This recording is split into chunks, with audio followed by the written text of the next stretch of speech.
Hello students, back to the channel. Today we are going to solve paper of Business Administration CSS 2024. ये आप लोगों के सामने paper है 2024 में जो एग्जामिन हुआ है. Part 1 is about MCQs. 20 MCQs हमारे पास होते हैं एंड पार्ट 2 जो है वो long where we need to solve 4 questions out of 7. जिसमें क्वेश्चन नंबर 2 हमारे पास डाउट टूल्स हैं, फाइनेंशियल मैनेजमेंट से एग्जामिन हुआ है. नेक्स्ट वीडियो में इसको सॉल्व करेंगे. Today we are going to solve question number 3. Question number 3 जो है वो कैपम में से आया हुआ है. CAPM, capital asset pricing model. ये टॉपिक कभी भी लॉन्ग क्वेश्चन में आज तक एग्जामिन नहीं हुआ. हाँ, short questions I mean MCQs जो हैं वो इस पे आ चुके हैं. ठीक है, this was very much expected topic for 24. देखिए, कैपम का जो बेसिक कॉन्सेप्ट है कि ये कौन सा वेरिएबल कैलकुलेट करता है, इसका रैशनल क्या है, इसका कॉन्सेप्ट क्या है, वो हम अपने लॉन्ग कोर्स में जो बिजनेस आर्ट की क्लासेस होती हैं उस पर हम डिस्कस करते हैं. यहाँ पर सिर्फ मैं आपको कैपम का मतलब बता देता हूँ और इसका जो फॉर्मूला है उसकी भी डेरिवेशन हम अपनी क्लासेस में पढ़ते होते हैं. ठीक है, जितने भी फॉर्मूले हम पढ़ते हैं स्टूडेंट्स को आइडिया है कि हम सबकी डेरिवेशन पढ़ते हैं. देखिए, मैं हमेशा बोलता हूँ अगर फॉर्मूले की लॉजिक आपको पता है कभी भी नहीं भूलेगा. अगर आप रट्टा लगाने का सोच रहे हैं हो सकता है भूल जाए. ठीक है, देखें 4 रिक्वायरमेंट्स हैं, 5 मार्क्स ईच. टोटल क्वेश्चन कितने मार्क्स का है? 20 मार्क्स का है. क्लियर? तो सबसे पहले मैं आपको कैपम का बेसिक बता देता हूं जो आपको क्वेश्चन सॉल्व करने में हेल्प करेगा. डिटेल हम अपनी क्लासेस में डिस्कस करते हैं और फिर हम उसको किसी वीडियो में भी डाल देंगे. ठीक है, अच्छा, अब हम चलते हैं कैपम की तरफ. देखें, यहां पर हमने इसकी डेफिनेशन ऐड कर, what is capital asset pricing model.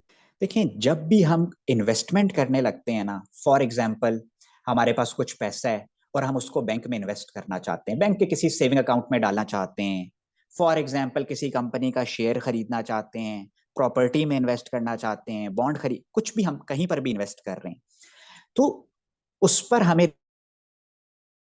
इसलिए जाता है कि रिटर्न में. देखिए, कैपम भी रेट ऑफ रिटर्न कैलकुलेट करता है, लेकिन समझने की बात है, very very important point is कि ये required rate of return calculate करता है. देखिए, रिक्वायर्ड रेट ऑफ रिटर्न वो मिनिमम रेट है जो हमें इस इन्वेस्टमेंट पे चाहिए, considering the risk of investment.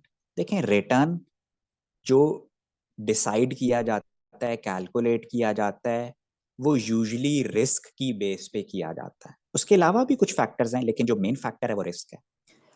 एक इन्वेस्टमेंट है वो लेस रिस्क की है, कम रिस्क है, तो उस पर रिटर्न भी थोड़ा कम मिल सकता है.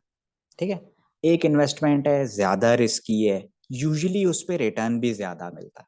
ठीक, कैपम से जो रिटर्न कैलकुलेट होता है जिसको रिक्वायर्ड रेट ऑफ रिटर्न कहते हैं, वो हमें ये बताता है कि फॉर एग्जाम्पल हमें 1000 रुपीज इन्वेस्ट करने हैं जिसपे कैपम के थ्रू हमारा रिटर्न आया है 12%.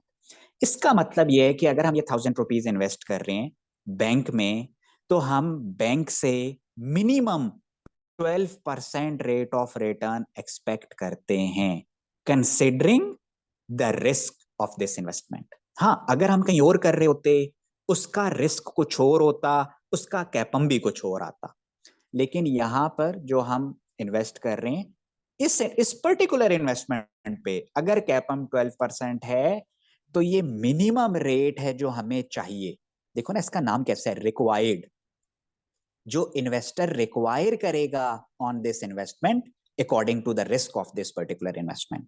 देखें, लिखा हुआ है the required rate of return is the minimum return that an investor is expecting, कि वो एक्सपेक्ट करता है. ठीक है, फिर एक होता है एक्चुअल एक्सपेक्टेड रिटर्न.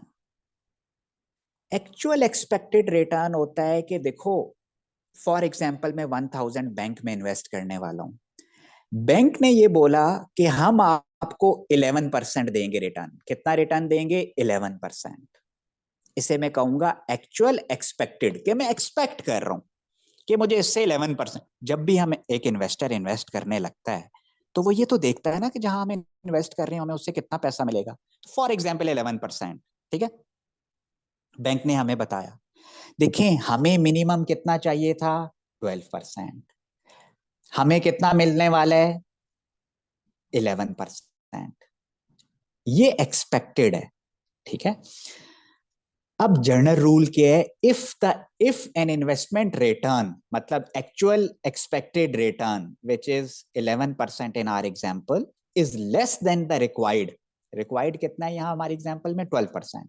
कैपम हमेशा रिक्वायर्ड बताता है कितना मिनिमम होना चाहिए, अगर इससे नीचे जाएगा तो हम नहीं लेंगे वो इन्वेस्टमेंट। अगर बैंक हमें बोलता है कि 11% रिटर्न मिलेगा, हमने कैपम के थ्रू जो कैलकुलेट किया था considering the risk of this investment वो 12% था, the investment should be rejected, हम वहां इन्वेस्ट नहीं करेंगे। तो थोड़ा सा आपको आइडिया हुआ है कि कैपम हमें क्या बताता है। कैपम हमें रिक्वायर्ड कि कितना हमें चाहिए, मिनिमम कितना चाहिए, इससे नीचे होगा इन्वेस्ट नहीं करेंगे। क्लियर? तो hope you are clear on this basic concept. अब जो कैपम का फॉर्मूला है उसमें एक एलिमेंट यूज होता है बीटा के नाम से, ठीक है। मैं आपको यहां पर इसका फॉर्मूला भी बता देता हूं। कैपम का फॉर्मूला है CAPM is equal to RF plus beta RM minus RF। देखें बीटा की डिटेल्स में हमें नहीं जाना, बीटा की टेक्निकलिटीज में हमें नहीं जाना, सिर्फ बेसिक डेफिनेशन पता होनी चाहिए कि ये है क्या, ठीक है।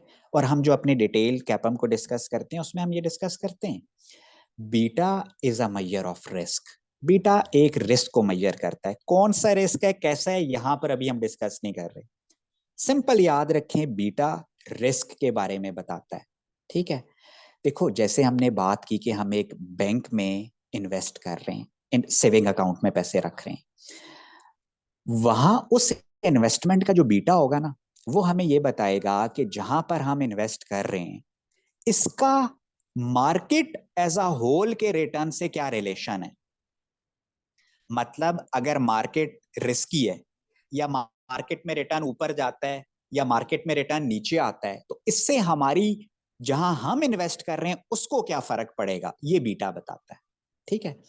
अगर बीटा 1 है इसका मतलब ये होता है कि अगर मार्केट 10% से बढ़ेगी तो हमारा रिटर्न भी 10% से बढ़ जाएगा। अगर मार्केट में 10% वॉलेटिलिटी आती है, रिस्क आता है, हमारी इन्वेस्टमेंट में भी उतना ही आएगा। 1 का मतलब है exactly as volatile as the market if the beta is 1। अगर बीटा 1 से ज्यादा है, ग्रेटर देन 1 है, लाइक फॉर एग्जाम्पल 1.5 है, for example if the beta is 1.5, इसका मतलब ये है कि हमारी इन्वेस्टमेंट ज्यादा वॉलेटाइल है, ज्यादा रिस्की है। अगर मार्केट 2 पॉइंट हिलेगी तो हम 4 पॉइंट हिलेंगे, हम 3 पॉइंट हिलेंगे, मार्केट से ज्यादा हिलेंगे हम, इन आइदर साइड, या तो ऊपर या नीचे, ठीक है। ये वॉलेटिलिटी बता रहा है। तो बेसिकली बीटा वॉलेटिलिटी बताता है कि जहां हमने इन्वेस्ट किया हुआ है उसका मार्केट की इन्वेस्टमेंट से क्या रिलेशन है। तो अगर 1 है तो सेम रिलेशन है। अगर मार्केट 2 पॉइंट हिली है हमारी इन्वेस्टमेंट भी 2 पॉइंट हिलेगी, same if the beta is equal to 1। If the beta is equal to I mean anything greater than 1, इसका मतलब है हम ज्यादा वॉलेटाइल हैं। मार्केट 3 पॉइंट हिली, हम 5 पॉइंट हिल गए, ठीक है। अच्छा, अब and if the beta is less then 1, इसका मतलब मार्केट थोड़ी वॉलेटाइल है। लाइक हमारी सिक्योरिटी जो है एज कंपेयर टू मार्केट थोड़ी वॉलेटाइल है। लाइक मार्केट अगर 5 पॉइंट हिल रही है तो हम हिलेंगे लेकिन 3 पॉइंट हिल जाएंगे, 2 पॉइंट हिल जाएंगे, ठीक है। इसे वॉलेटिलिटी कहते हैं। तो ये बीटा है। तो जब भी एग्जाम में आप देख लिया करो बीटा अगर 1 से ऊपर है ना तो इसका मतलब हम जरा ज्यादा वॉलेटाइल हैं, जैसा मार्केट होगा वैसे ही हमारी इन्वेस्टमेंट के साथ भी होगा। तो ये बीटा है। अब हम चलते अपने क्वेश्चन की तरफ। जो क्वेश्चन हमारे पास एग्जामिन हुआ है उसको हम डिस्कस करते हैं और उसको सॉल्व करते हैं। देखें ये आपके सामने CSS 2024 का क्वेश्चन है बिजनेस क्वेश्चन नंबर 3। इसको हम पढ़ते हैं। पहले देखें, हमेशा याद रखिएगा, मैं स्टूडेंट्स को बोलता हूँ, फाइनेंस का क्वेश्चन जब भी सॉल्व करें सबसे पहले अपने पास डेटा एक्सट्रैक्ट कर लें। ठीक है, तो हम इसका डेटा एक्सट्रैक्ट करते हैं। देखें, considering currently under consideration is an investment with a beta of 1.50। Beta कितना है? 1.50। At this time the risk free rate of return RF, beta के फॉर्मूले इसमें कैपम के फॉर्मूले में यूज होता है 7%। And the return on the market portfolio of RM, market return, वो कितना है? 10%। ये बेसिक है, बिल्कुल कैपम के बेसिक फॉर्मूले में ये यूज होता है। ठीक है, अब वो कह रहे हैं कि you believe that this investment will earn an annual rate of return of 11%। मतलब एक्चुअल एक्सपेक्टेड रिटर्न इज 11%। जैसा भी मैंने आपको थोड़ी देर पहले एक एग्जांपल दी कि हम जहां पर इन्वेस्ट कर रहे हैं ना, ये वो रिटर्न हमें वहां से मिलेगा। ये रिक्वायर्ड की बात नहीं हो रही, एक्चुअल एक्सपेक्टेड रिटर्न। रिक्वायर्ड वो होता है कितना मिनिमम मिलना चाहिए, जो कैपम कैलकुलेट करता है। ठीक है, अच्छा, तो ये है 11%। मतलब जहां पर भी हम इन्वेस्ट करने गए, जाहिर बात है इन्वेस्टर को पता लग जाता है यार इतना हम मुझे रिटर्न मिलेगा, बाद में फिर वो उसको कैपम से कंपेयर करता है। अब हम रिक्वायरमेंट नंबर 1 पे जाते हैं। If the return on the market portfolio were to increase by 10%, वो कह रहा है कि ये रिक्वायरमेंट ए है। सबसे पहले हम इंक्रीज की बात करते हैं। उसने कहा कि अगर मार्केट का रिटर्न इंक्रीज हो जाता है at increase by for example 10%। ठीक है, अभी कितना है? 10% है, क्वेश्चन में गिवन है ना, RM कितना है? 10%। अगर वो बोल रहा है ये 10% मजीद बढ़ जाता है, what would you expect to happen to the investment return? तो हमारी इन्वेस्टमेंट का जो रिटर्न है उसको क्या होगा? देखें, अगर हम सॉल्व कुछ भी ना करें, वैसे इसमें थ्योरी हमें लिखनी है supported by the numbers. Theory ये कहती है कि जब बीटा 1.5 है, इसका मतलब ये है कि जब मार्केट में वॉलेटिलिटी आएगी, इंक्रीज होगा 10% से, तो हमारी इन्वेस्टमेंट का जो रिटर्न है वो भी बढ़ जाएगा। ये तो हमने बीटा को देखकर सामने बता दिया। अब आप इसको नंबर से भी प्रूव कर सकते हैं। देखें, कैपम अगर हम यहां पे लगाएं RF plus beta RM minus RF, इसमें RF कितना है? 0.07 प्लस बीटा कितना है? 1.5। RM कितना है? RM है, देखें अब 10% से इंक्रीज करना है। जब भी किसी नंबर को इंक्रीज करना होता है, अब ये मैथ्स है, हमारे पास पहले कितना था? 10। हमने इसको 10% से इंक्रीज करना है, तो 1.10 से मल्टीप्लाई कर देंगे, कितना आ जाएगा? 11%। किसी भी नंबर को इंक्रीज करना, फॉर एग्जाम्पल 15 है, इसको 7% से इंक्रीज करना है, तो 1.07 से मल्टीप्लाई कर दें। ये तो बेसिक रूल है मैथ्स का। तो यहां पर आ जाएगा 11% माइनस 0.07। ठीक है, अब आप इसको कैलकुलेटर पे सॉल्व कर दें। 0.11 माइनस 0.07 इंटू 1.5 प्लस 0.07, तो ये हमारे पास आएगा 13%। ठीक है, इंक्रीज होने के बाद जो रिक्वायर्ड रेट ऑफ रिटर्न है, required rate of return increase होने के बाद जो कैपम से हमने कैलकुलेट, वो 13%। अब अगर मैं आपको कहूं कि पहले का कैपम क्या था इंक्रीज होने से पहले का, तो वो भी मैं यहां पर आपको कैलकुलेट कर देता हूं। RF plus beta RM minus RF, ये इंक्रीज होने से पहले का है। 0.07 क्वेश्चन में डेटा गिवन है 1.5। RM इंक्रीज में तो 11% यूज किया, लेकिन यहाँ इंक्रीज होने से पहले देख रहे हैं, वो 10% था, क्वेश्चन में गिवन है माइनस 0.07। तो ये कितना आ जाएगा? अभी देख लेते हैं। 0.10 minus 0.07 into 1.5, 11.5%। देखें मार्केट में वॉलेटिलिटी बढ़ गई 10% से, हमारा 13% पे, हमारा भी बढ़ गया, 11.5 से उठकर कहाँ चला गया, 13% पे चला गया। क्लियर? अब वो कह रहे, अच्छा, what would you expect to happen to the invest. अब आप उसको थ्योरी लिखोगे कि सर, एग्जामिनर को बोलोगे कि हमारा भी रिटर्न जो है वो बढ़ेगा, ठीक है, और फिर आप उसे ये कैपम की कैलकुलेशन इंक्रीज बाय 10% करके दिखाओगे, और फिर उसे बीटा का भी कॉन्सेप्ट बताओगे कि देखिए जब बीटा 1.5 है तो डेफिनेटली जब मार्केट में वॉलेटिलिटी आनी है तो हमारी ज्यादा अगर मार्केट 10% से बढ़ी, हमारा रिटर्न और ज्यादा, हमारा रिटर्न 10% से भी ज्यादा बढ़ा है 1.5 का जो मतलब। अब आप इसको दूसरा देखें, what if the market return to be decline by 10। Again अब आपने उसको एक्सप्लेन करना था, ये टोटल 5 मार्क्स का था, आप उसे बताएं डिक्लाइन बाय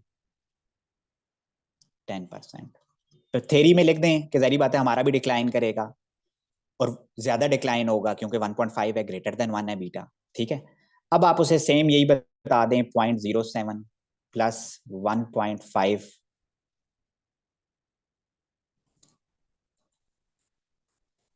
ठीक है, और डिक्लाइन होने के बाद 0.09, 0.07, 10% से बढ़ेगा 11 हो जाएगा, 10% से कम होगा तो 9 हो जाएगा।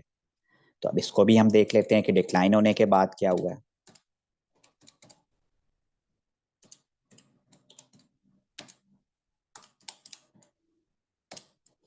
टेन परसेंट, देखिए हमारा भी डिक्लाइन हो गया, ठीक है, 11.5 से 10% पे आ गए, और ये जब बढ़ा था तो 11.5 से 13%। आंसर थ्योरी में देना है, सपोर्टेड बाय दीज नंबर्स। तो ये है आपका रिक्वायरमेंट नंबर 1, ठीक है, और इसका रैशनल मैंने आपको बता दिया, कैपम क्या होता है, बीटा क्या होता है। अब हम चलते हैं रिक्वायरमेंट नंबर 2 पे।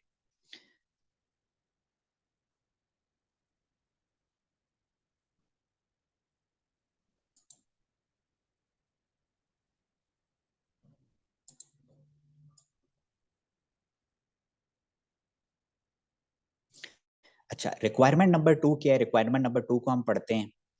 रिक्वायरमेंट नंबर 2 है, use the capital asset pricing model CAPM to find the required return. Required, देखें मैंने अभी आपको एक्सप्लेन किया, रिक्वायर्ड का मतलब होता है कि हमें मिनिमम इस इन्वेस्टमेंट पे कितना रिटर्न चाहिए considering the risk of the investment, ठीक है। तो ये अब बी है, सिंपल कैपम, वैसे तो हमने यहाँ पे कैलकुलेट किया हुआ है, ठीक है, तो कैपम सिंपल कैलकुलेट कर लेंगे, R F plus beta R M minus R F. इसमें हमारे पास आर एफ है 0.07 प्लस 1.5, आर एम कितना है, आर एम है 10%, क्वेश्चन में गिवन है। अब इसको सॉल्व करेंगे तो हमारे पास कितना आएगा, 11.5। ये रिक्वायर्ड है, रिक्वायर्ड रेट ऑफ रिटर्न, मतलब इस इन्वेस्टमेंट को देखते, इस पर्टिकुलर इन्वेस्टमेंट को, मार्केट को नहीं, इस पर्टिकुलर इन्वेस्टमेंट को देखते हुए हमें 11.5% चाहिए मिनिमम। अगर इससे कम मिलेगा तो हम नहीं लेंगे, इन्वेस्टमेंट रिजेक्ट कर देंगे, इन्वेस्ट नहीं करेंगे, ठीक है। तो ये 5 मार्क्स से देखें कितना सिंपल क्वेश्चन है ये। बी, ये रिक्वायरमेंट थी बी, जिसमें जो ये भी सॉल्व हुआ है 11.5, ठीक है। अब हम चलते हैं रिक्वायरमेंट नंबर सी की तरफ। अच्छा, मैं यहां से इसको अरेज कर रहा हूं, आप पीछे जाके वीडियो में देख भी सकते हैं सारे सॉल्यूशंस दोबारा। अच्छा, रिक्वायरमेंट सी क्या है, on the basis of your calculation in part B. ये पार्ट बी की कैलकुलेशन हुई है जिसमें आंसर 11.5 आया था, आप वीडियो पे रिवाइंड करके इसको देख सकते हैं। 11.5 रिक्वायर्ड था, कितना मिनिमम चाहिए, ठीक है। अब on the basis of your calculation in part B, ठीक है, 11.5 यहां पे आया है, would you recommend this investment, why. और वाई नॉट। अगर आप रिकमेंड करेंगे उसकी भी रीजन बताएं, और अगर रिकमेंड नहीं करेंगे उसकी भी रीजन बताएं। तो पहले मैं आपसे पूछता हूं, देखें बहुत सिंपल सा इसका आंसर है। रिक्वायर्ड कितना है इस इन्वेस्टमेंट से जो हमने अभी निकाला है, ये सी आ गई ना, रिक्वायरमेंट सी। रिक्वायर्ड कितना है? रिक्वायर्ड है 11.5, जो हमारा पार्ट बी में कैलकुलेट हुआ है। ठीक है, 11 पॉइंट, मतलब मिनिमम इतना होना चाहिए। एक्चुअल एक्सपेक्टेड कितना हमें मिलेगा, क्वेश्चन में गिवन है। ठीक है, ये गिवन है, क्वेश्चन में गिवन है, वो कितना है? 11%। कितना मिनिमम मिलना चाहिए? 11.5%। कितना मिलेगा? 11%। तो आंसर आपके सामने है कि क्या हमें इस इन्वेस्टमेंट को रिकमेंड करना चाहिए। तो आप उसे साफ ये बताएं कि considering the required rate of return calculated in part B, we would never recommend this investment because required rate of return, ठीक है, is higher than actual expected return। मिल रहा 11% है, मिनिमम हमें जो चाहिए वो 11.5% है। तो इसका आंसर आप यही देंगे कि हम इसको रिकमेंड नहीं करेंगे। ठीक है, थोड़ा सा आप इसको एक्सप्लेन कर देंगे, और जिस तरह मैंने यहाँ पे इन दोनों को लिखा है आप उसको लिखकर बता देंगे। तो ये हो गया रिक्वायरमेंट नंबर सी। अब हम चलते हैं रिक्वायरमेंट डी की तरफ। ठीक है, रिक्वायरमेंट डी जो है ना, बेसिकली वो भी बहुत सिंपल है। Assume that as a result of investors becoming less, please इस टर्म को समझ लें, लेस रिस्क अवर्स। देखें, एक टर्म होती है रिस्क अवर्स, एक होता है रिस्क सीकर। रिस्क अवर्स वो होता है जो रिस्क नहीं लेना चाहता, जो रिस्क को अवॉइड करना चाहता है। ठीक है, वो इन्वेस्टमेंट कर रहा है लेकिन वो बहुत रिस्की इन्वेस्टमेंट में नहीं जाना चाहता। ठीक है, थोड़ा कंजर्वेटिव है, ऐसी जगह इन्वेस्ट करना चाहता है जहां कम रिस्क है। रिस्क सीकर जो है ना, वो हायर रिस्क की तरफ चला जाता है, वो सीक करता है। ठीक है, ये रिस्की इन्वेस्टर है, वो बोलता है यार मैं इन्वेस्ट कर देता हूँ। जहरी बात है, रिटर्न भी फिर उसके अकॉर्डिंगली थोड़ा ज्यादा चाहता है। ठीक है, लेकिन वो सीक कर रहा होता है, वो ज्यादा एग्रेसिवली इन्वेस्ट करता है, रिस्की इन्वेस्टमेंट में भी इन्वेस्ट करना चाहता है। रिस्क अवर्स जो है ना, वो रिस्क को अवॉइड करता है, ज्यादा रिस्की इन्वेस्टमेंट में नहीं जाता। लेकिन देखें, क्वेश्चन को बहुत ध्यान से पढ़ें। Assume that as a result of investment becoming less risk averse. Less risk averse का मतलब है कि अब वो हाई रिस्क इन्वेस्टमेंट में भी जाने को तैयार है, रिस्क लेने को तैयार है। अगर लिखा होता ना बिकमिंग रिस्क अवर्स, तो हम कहते हैं कि वो रिस्क को अवॉइड करना चाह रहा है। लिखा हुआ है लेस रिस्क अवर्स, मतलब रिस्क अवर्स से ऑपोजिट साइड पे जा रहा है, सीकर की तरफ मूव कर रहा है आहिस्ता आहिस्ता। Less risk averse, the market return drops by 1%। ठीक है, 9% पे आ गया। आर एम देखो, आर एफ कितना था? 7%। बीटा कितना है? 1.5। आर एम कितना है? 10%। क्वेश्चन में गिवन है।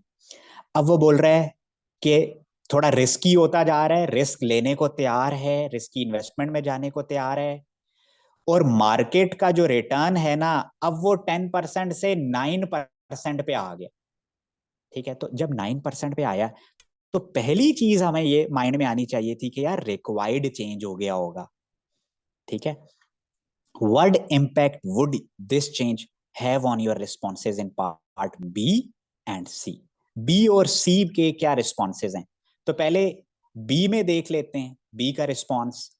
कैपम बी में कैलकुलेट करना था, तो देखें कैपम का फॉर्मूला हम देख चुके हैं, 0.07 प्लस बीटा 0.10 माइनस 0.09, सॉरी 0.10 की जगह अब 9 हो गया, और यहाँ पे आ जाएगा रिस्क फ्री। ठीक है, और बीटा की जगह हम लिख देंगे 1.5। तो अब इसको कैलकुलेट कर लेते हैं। 0.09 माइनस 0.07 इंटू 1.5, 10%। कितना? 10%। मतलब अब वो बोल रहा है कि जितना भी रिस्क है ना, जितना भी रिस्क मैं ले रहा हूं, मुझे उस पे मिनिमम रिक्वायर्ड कितना है? 10%। कि 10% मिनिमम रिक्वायर्ड है, मैं 10% लेने को तैयार हूं। प्लीज इस पॉइंट को समझें इन्वेस्टर। पहले मार्केट रिटर्न था 10%, अब मार्केट रिटर्न हो गया 9%, और वो भी थोड़ा रिस्क लेने को तैयार है। तो अब उसने देखें, खुद ही उसने बोला कि यार पहले मैं 11.5 मुझे मिनिमम चाहिए था, कम रिस्क ले रहा था, उस रिस्क पे ज्यादा रिटर्न डिमांड। अब वो कहते हैं यार खैर है, थोड़ा ज्यादा रिस्क एक्सेप्ट कर लेता हूँ, 10% पे भी मैं एग्री कर जाऊंगा। क्यों? क्योंकि अब वो रिस्क सीकर है, लेस रिस्क अवर्स हो चुका है। तो वो, तो पहला तो हमारा रिस्पॉन्स क्या है कि 10% पे आ गया। अब उसने अपना मिनिमम जो उसको चाहिए था ना, वो नीचे ले आया है कि अगर रिस्क थोड़ा ज्यादा भी है तो मैं एक्सेप्ट कर लूंगा। अच्छा, और सी में उसने कहा था आप रिकमेंड करेंगे या नहीं करेंगे, तो उसका बड़ा सिंपल सा आंसर है। देखो रिक्वायर्ड कितना है? 10, और एक्चुअल कितना था? Actual expected 11%। मिनिमम हमें कितना चाहिए? 10%। इन्वेस्टमेंट हमें कितना दे रहा है? 11%। तो अब सी पे हमारा ये इंपैक्ट पड़ेगा कि हम इसको रिकमेंडेड की तरफ लेकर जाएंगे। ठीक है, हम इसको रिकमेंडेड में ले जाएंगे कि अब हम रिकमेंड करते हैं। क्यों? क्योंकि अब वो इस लेवल ऑफ रिस्क पे थोड़ा कम रिटर्न भी लेने को रेडी है। ठीक है, तो इसलिए हम ये रिकमेंड करते हैं कि अब हम यहां इन्वेस्ट कर सकते हैं। तो होपफुली आपको ये 4 पॉइंट समझ में आए होंगे। कैपम के बारे में हम अपनी रेगुलर क्लासेस में बड़ी डिटेल डिस्कशन करते हैं। ठीक है, और जितने भी इसके इश्यूज होते हैं वो डिस्कस कर लेते हैं। मेरा ख्याल है ये 30-40 मिनट्स का टॉपिक है मैक्सिमम। अगर आपको वो समझ में आ जाएगा तो ये आपके लिए कभी प्रॉब्लम क्रिएट नहीं करेगा। ठीक है, so this was the question number 3 of CSS 2024 of business administration. Next किसी वीडियो में हम मिलेंगे। All the best for your exam students, thank you.